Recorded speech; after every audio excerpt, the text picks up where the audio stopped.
नमस्कार। प्रभा साक्षी news network के खास कार्यक्रम जन गण मन में आप सभी का स्वागत है। देश में धर्मांतरण के बढ़ते मामलों के बीच इलाहाबाद हाईकोर्ट की गंभीर टिप्पणी आई है। सवाल उठता है कि क्या कन्वर्टेड हिंदू सबसे बड़ा खतरा बनते जा रहे हैं। सवाल यह भी उठता है कि अदालतों की बार बार की कड़ी टिप्पणियों के बावजूद देश में धर्मांतरण विरोधी सख्त कानून क्यों नहीं बनाया जा रहा है। हम आपको बता दें कि इलाहाबाद उच्च न्यायालय ने धर्मांतरण के एक आरोपी की जमानत याचिका खारिज करते हुए कहा है कि उत्तर प्रदेश विधि विरुद्ध धर्म परिवर्तन प्रतिषेध अधिनियम 2021 का उद्देश्य सभी व्यक्तियों को धार्मिक स्वतंत्रता की गारंटी देना और भारत में धर्मनिरपेक्षता की भावना को बनाए रखना है।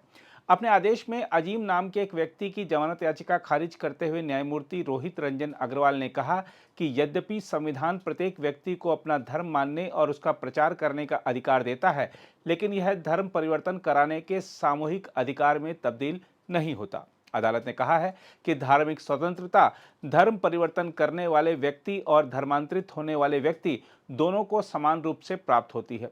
हम आपको बता दें कि मामले के तथ्यों के मुताबिक अजीम के खिलाफ बदायूं जिले के कोतवाली पुलिस थाने में भारतीय दंड संहिता की धारा 323/504/506 और उत्तर प्रदेश विधि विरुद्ध धर्म परिवर्तन प्रतिषेध अधिनियम 2021 की धारा 3/5(1) के तहत मुकदमा दर्ज किया गया था। आरोप है कि उसने एक लड़की को इस्लाम कबूल करने के लिए विवश किया और उसका यौन शोषण किया। याचिकाकर्ता ने दलील दी थी कि उसे इस मामले में फंसाया गया है और उसके साथ संबंध में रही लड़की ने अपनी इच्छा से घर छोड़ा और पूर्व में सीआरपीसी की धारा 161 और 164 के तहत दर्ज बयान में अपनी शादी की पुष्टि की है।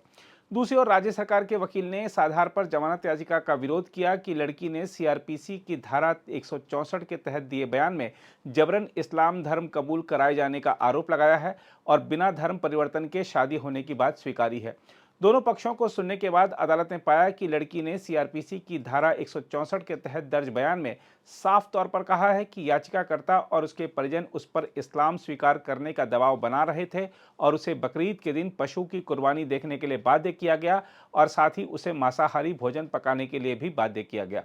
अदालत ने यह भी पाया कि लड़की को याचिकाकर्ताओं द्वारा घर में कैद करके रखा गया और साथ ही उसे इस्लामी रिवाज अपनाने के लिए भी बाध्य किया गया, जो उसे स्वीकार्य नहीं था। बहरहाल, आइए देखते हैं इस मुद्दे पर क्या कह रहे हैं सुप्रीम कोर्ट के वरिष्ठ अधिवक्ता और भारत के पीआईएल मैन के रूप में विख्यात अश्विनी उपाध्याय। इलाहाबाद हाई कोर्ट ने कन्वर्जन के खिलाफ बहुत गंभीर टिप्पणी किया है। मैं बार बार कह रहा हूं, भारत के लिए सबसे बड़ा खतरा कन्वर्जन है। कन्वर्टेड हिंदुओं ने ही भारत का विभाजन करवाया 1947 में। कन्वर्टेड हिंदुओं के कारण लाखों हिंदुओं का अपना घर, मकान, दुकान, परिवार सब कुछ छोड़ के पाकिस्तान से भागना पड़ा। आज की डेट में बांग्लादेश में जो हिंदुओं का नरसंहार हो रहा है वो कन्वर्टेड हिंदू ही कर रहे हैं। कश्मीर में जो नरसंहार हुआ था वो कन्वर्टेड हिंदुओं ने ही किया था। कन्वर्टेड हिंदुओं के कारण भारत के 9 राज्यों में हिंदू थर्ड क्लास जिंदगी जी रहे हैं। कन्वर्टेड हिंदुओं के कारण भारत के 800 जिलों में से 200 जिलों में हिंदू थर्ड क्लास जीवन जी रहे हैं। कन्वर्टेड हिंदुओं के कारण भारत के 6000 तहसीलों में से 1500 तहसीलों की डेमोग्राफी बदल चुकी है। कन्वर्टेड हिंदुओं ने ही कमलेश तिवारी से लेकर कन्हैया लाल तक हजारों लोगों की निर्मम हत्या कर दिया। कन्वर्टेड हिंदुओं ने ही हजारों बहन बेटियों को सूटकेस में भर दिया या तो फ्रिज में भर दिया। इसके बावजूद कन्वर्जन के खिलाफ कठोर कार्रवाई आज तक नहीं हो रही। भारत में अगर आप ध्यान से देखिए तो जो समस्या चल रही है वो कन्वर्जन के कारण चल रही है।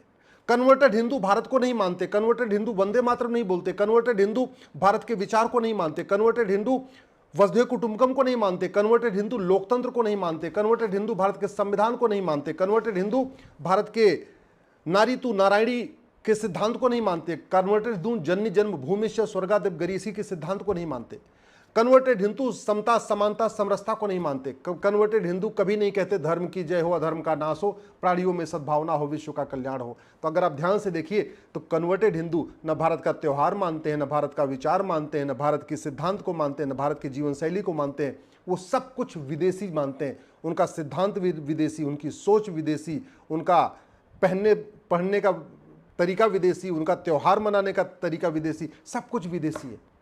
इसलिए मैं बार बार कहता हूं कन्वर्जन को रोकना बहुत जरूरी है। मुगल भी यहां कन्वर्जन कराने आए थे। सत्ता तो उनके लिए एक साधन था, सत्ता उनको इसलिए चाहिए थी क्योंकि सत्ता प्राप्त करने के बाद कन्वर्ट कराना आसान होता है। अंग्रेज भी यहां व्यापार कराने नहीं आए थे, राज करने नहीं आए थे, उनका मुख्य उद्देश्य कन्वर्जन था। सत्ता प्राप्त करने से कन्वर्जन कराना आसान हो जाता है और नतीजा आप देख लीजिए। 500 सालों तक, जब तक मुगलों का राज था या विदेशियों का राज था, उन्होंने केवल और एक काम किया, लगातार कन्वर्जन कराया। कन्वर्जन को रोकने के लिए हमारे पूर्वजों ने सिख पंथ बना लिया। कन्वर्जन को रोकने के लिए हमारे हजारों पूर्वजों ने बलिदान दिया।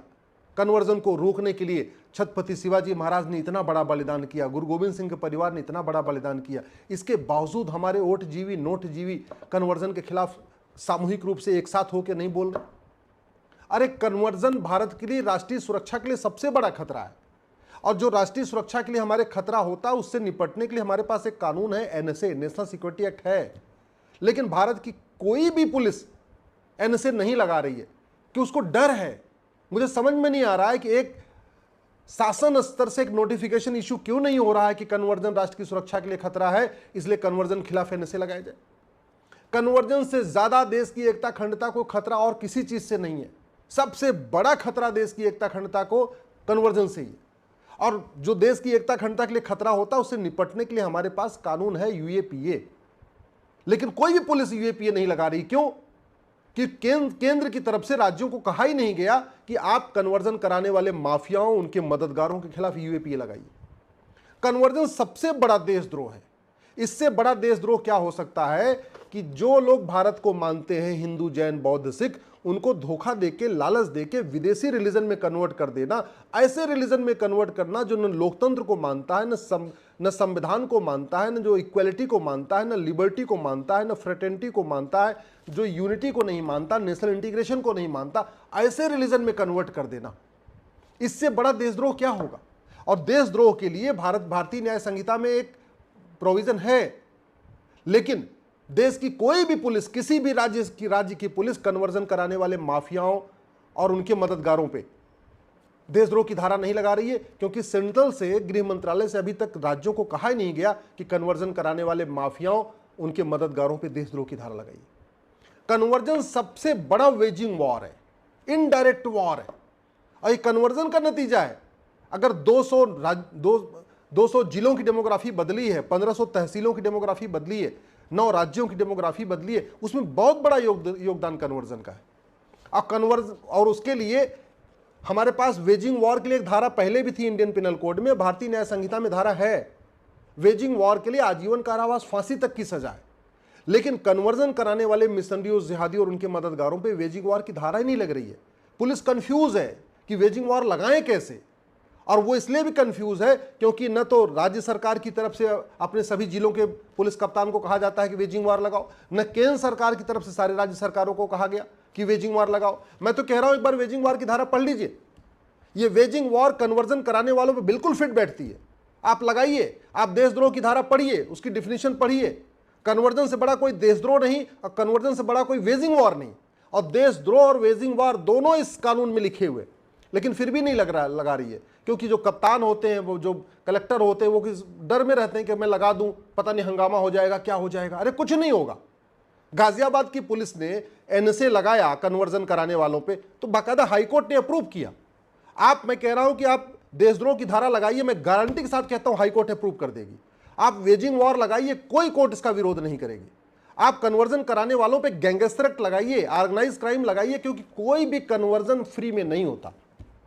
भारत में कोई भी कन्वर्जन फ्री में नहीं होता। या तो भारत के अंदर से फंडिंग होती है, या खाड़ी देशों से हवाला के जरिए फंडिंग होती है, या वेस्ट कंट्रीज से, अमेरिका से, यूरोप से एफसीआरए के जरिए फंडिंग होती है। फंडिंग 100% होती है, फ्री में कोई कन्वर्जन होता ही नहीं।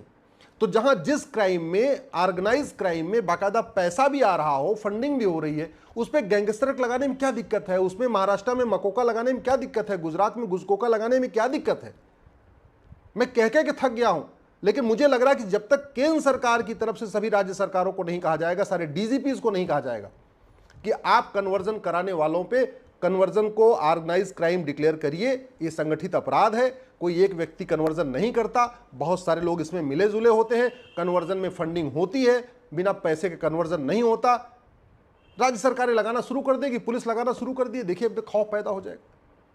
आज तक इतना कन्वर्जन हो चुका भारत में, किसी भी कन्वर्जन कराने वाले माफिया की 100% संपत्ति जब्त नहीं हुई, किसी भी कन्वर्जन कराने वाले मिशनरी जिहादी या उसके मददगार की नागरिकता खत्म नहीं हुई, किसी भी कन्वर्जन कराने वाले मिशनरी जिहादी या माफिया उसके मददगार को आजीवन कारावास नहीं हुआ। तो खौफ कैसे पैदा होगा? आखिर दुबई में कन्वर्जन क्यों नहीं होता, कुवैत में कन्वर्जन क्यों नहीं होता, चीन में कन्वर्जन क्यों नहीं होता, सिंगापुर में कन्वर्जन क्यों नहीं होता, जापान में कन्वर्जन क्यों नहीं होता, यह भारत में कन्वर्जन क्यों होता है? मैं हाथ जोड़ के निवेदन कर रहा हूं, भारत को बचाना है तो कन्वर्जन कराने वाले मिशनरियों, जिहादियों और उनके मददगारों पे एनएसए लगाना शुरू करिए, यूएपीए लगाना शुरू करिए, देशद्रोह की धारा लगाना शुरू करिए, वेजिंग वॉर की धारा लगाना शुरू करिए, गैंगस्टर एक्ट लगाना शुरू करिए, कन्वर्जन कराने वाले मिशनरियों, जिहादियों, उनकी मददगारों की 100% संपत्ति जब्त करना शुरू करिए, कन्वर्जन कराने वाले मिशनरियों, जिहादियों और उनके मददगारों की सिटीजनशिप खत्म करने के लिए आप सिटीजनशिप एक्ट में बदलाव करिए। आज तक 75 साल हो गया लगातार कन्वर्जन होता जा रहा है, किसी भी जिहादी की, किसी भी मिशनरी की सिटीजनशिप नहीं गई। कन्वर्जन कराने वाले जिहादियों, मददगार और मिशनरियों को जल्दी सजा दिलवाने के लिए स्पेशल कोर्ट बनाइए। कन्वर्जन कराने वालों के लिए जो वीजा हमारा नियम है उसको कठोर बनाइए। बाहर से लोग आ रहे हैं वीजा लेके भारत में, घूमने के बहाने आते हैं और देश में घूम घूम के कन्वर्जन करते हैं। वीजा रूल बहुत हमारा घटिया है।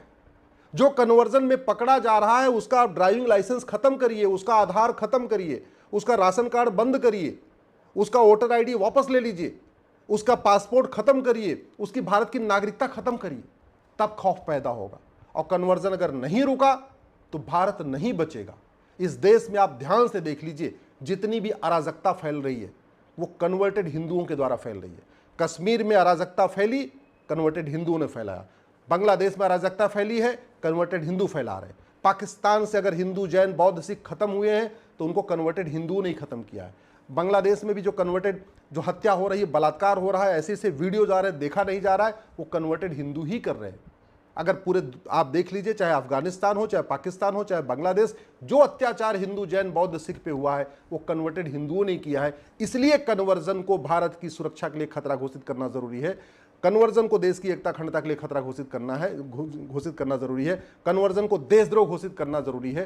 कन्वर्जन को वेजिंग वॉर डिक्लेयर करना जरूरी है। कन्वर्जन को ऑर्गेनाइज क्राइम डिक्लेयर करना जरूरी है। कन्वर्जन कराने वाले माफियाओं, जिहादियों, मिशनरियों की 100% संपत्ति जब्त करना जरूरी है। उनकी सिटीजनशिप खत्म करना जरूरी है। उनको आजीवन कारावास, फांसी देना जरूरी है। अगर आप भी लेना चाहते हैं देश दुनिया की तमाम जानकारी तो आज ही सब्सक्राइब करें हमारे चैनल को। साथ ही नीचे दिए बेल आइकन को जरूर दबाएं ताकि हर अपडेट आप तक पहुंच सके।